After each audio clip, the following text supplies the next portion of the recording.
और अभी घड़ी चल रही ना, वो तो उन्होंने शुक्र मानना कि मैं अमरावती नहीं घूमी विधानसभा में।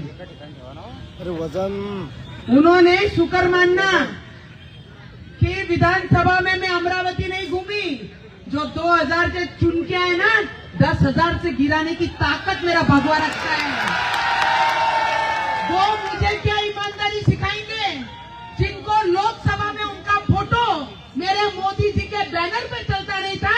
इस क्षेत्र की आमदार की बात कर रही हूँ। वो आज मुझे कोई भी बोलते हैं ना, क्या बोलते हैं, इसका अहमियत क्या है, पक्ष की ईमानदारी क्या है, वो तुमसे नहीं सीखना है।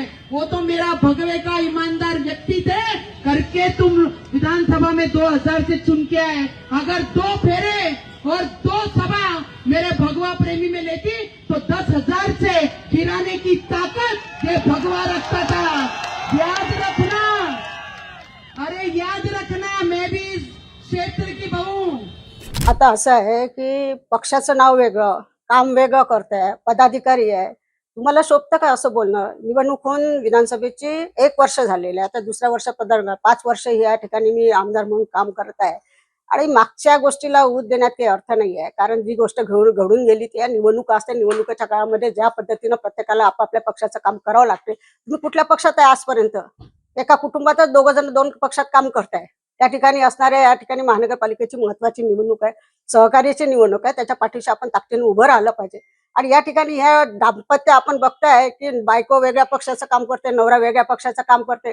ज्या ठिकाणी असणाऱ्या आपण ज्या पक्षाच्या नेते म्हणून काम करतात, मुख्यमंत्र्याच्या बाजूला उभं राहून या ठिकाणी प्रचार करतात आणि त्याच ठिकाणी जाऊन त्याच इथे आपला नवऱ्याच्या पक्षाचा उमेदवाराचा प्रचार करता, तिथे सभेला जात नाही. हे कसं दुटप्पी धोरण आहे? मला पाडायचं होतं तर तुम्हाला काय ग्राउंड मोकळं होतं?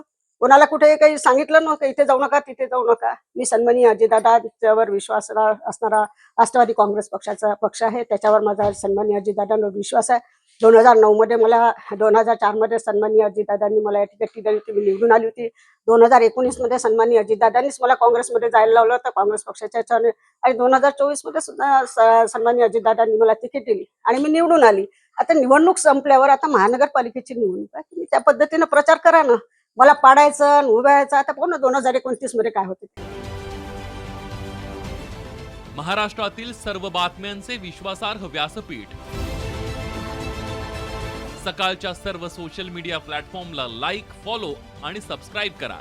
तसंच सर्व नोटिफिकेशनसाठी बेल आयकॉन प्रेस करायला विसरू नका.